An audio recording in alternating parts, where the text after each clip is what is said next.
But let's take you now to the Cape Town Sports Awards last week.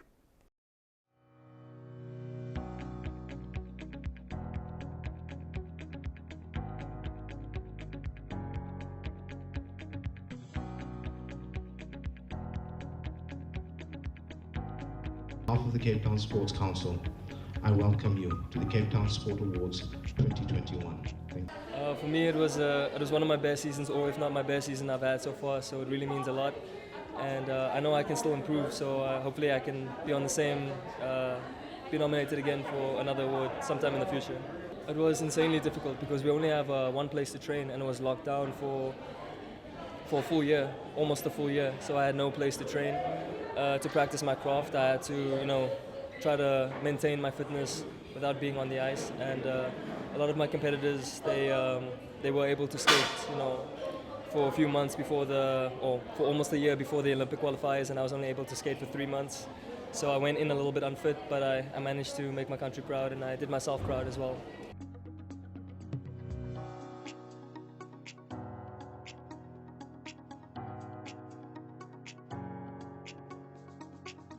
I'm still young, so I had a little bit of training in Italy.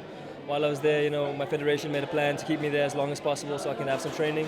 And I trained with some Olympians around, and I picked their training schedules and see how they talk, how they walk, and how they train as well. So I learned as much as I possibly could, and I still have, I think, another 2 Olympic seasons, 2 Olympic cycles to go. So hopefully I'll make one of those. Any sport really gives such benefit to like not just your community, but to you as a person. It makes you more motivated, makes you a better person. Figure skating in general, it's so different and so unique that you have a different perspective to everyone else. And it takes me myself, I've gone so many places with figure skating, and so if you do figure skating, it gives you a unique perspective on sports and a really unique perspective on life as well.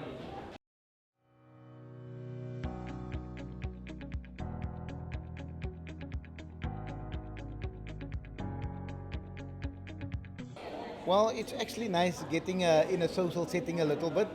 We always in tracksuits and shorts and t-shirts, so it's nice to dress up a little bit, look a little bit different, feel a bit different. Nice camaraderie, nice to see the different federations, nice to see the joy of everybody, just to be back to a little bit of normalcy. Table tennis people are very impatient. Obviously the sport is very quick, we're quick to do things, we like to move, and the facilities is also a problem. Obviously, with the COVID and the regulations, there's no access to these facilities.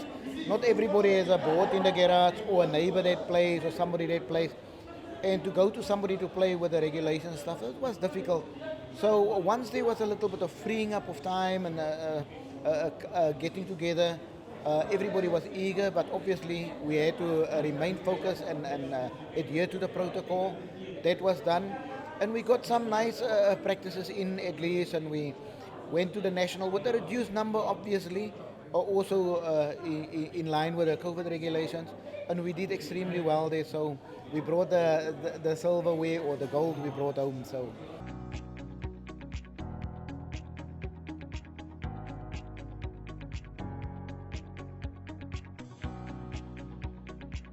Yes, look, it's a great honor and a pleasure for us.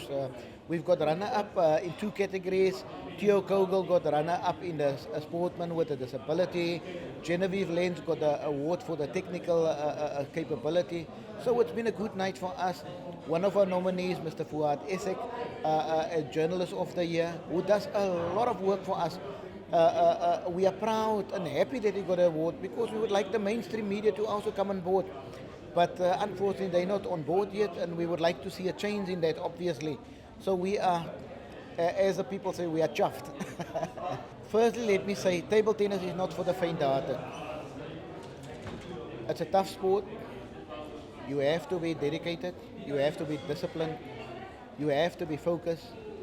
You have to have an iron will because things won't always go your way. Things will go against you, and you need to work at it. It is a team sport in some aspects, but for the most part, it's an individual sport as well. But without support around you, it's very difficult.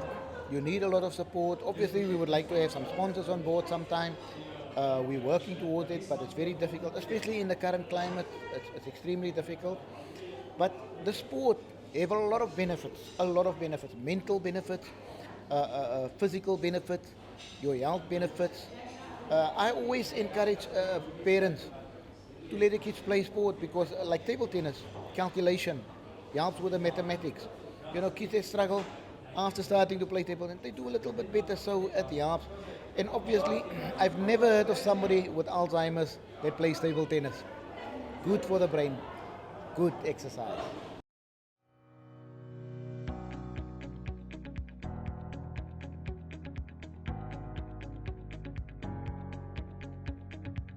Dit was 'n wonderlike geleentheid vir ek dink vir al ons atlete en ook vir die administrateurs wat betrokke is by sport. Ons is definitief, ja. Dit is eintlik 'n groot eer. Ons is 'n federasie wat 8 kodes verteenwoordig in die gestremdes.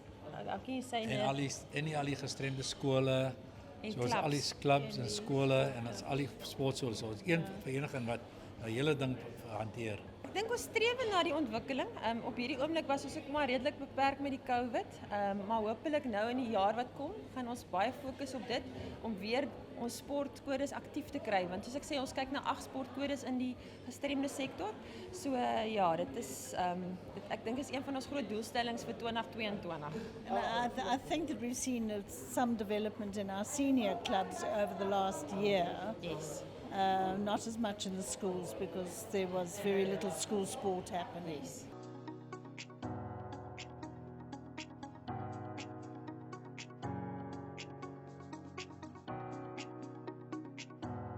I'm very proud of it, and I think one just, I get out of the sport just as much as I put in. Yeah. And that's just wonderful. I love seeing the development, the inclusion, it's really wonderful, and the growth amongst athletes is just phenomenal. And administrators. Yeah. That is your biggest thing today, to dedicated volunteers. Yeah. Is one of, I think, if I look at development, that is where we're going to start developing the retiring athletes into administration, because volunteers today is very hard to get by, and especially in a specialized federation like ours. People support us, like facility-wise, because a lot of facilities closed down. Like for St. Giles, we used to use their facility. And with COVID, all the disabled facilities are closed down. And to try and get a venue where you don't have to pay was a problem as well. So we have a good support base. And that also helps you. But I think what we've seen is that our Paralympians are getting more involved in administration. We've been seeing it in Cape Winelands and also in Western Province, which is actually a good thing. So we currently actually have 3 or 4 ex-Paralympians that are actively involved in the structures, growing the sport, and also I think encouraging the young ones to get involved as well. Also, I think from a developmental perspective, the Cape Town Sports Council has been incredibly instrumental in offering virtual courses in administration and aspects of financial management and so on, and that's been phenomenal during these last few months of lockdown.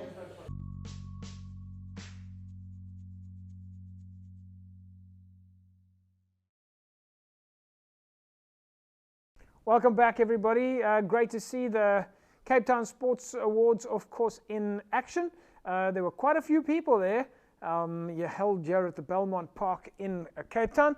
Of course, a lot of athletes receiving their awards, and we're very proud of them and their performances. Of course, from here they will go on to the provincial awards to hopefully get nominated to go to the South African Awards. When we come back from the break, we'll carry on taking a look at the awards at the Cape Town Sport Council. Back in a sec.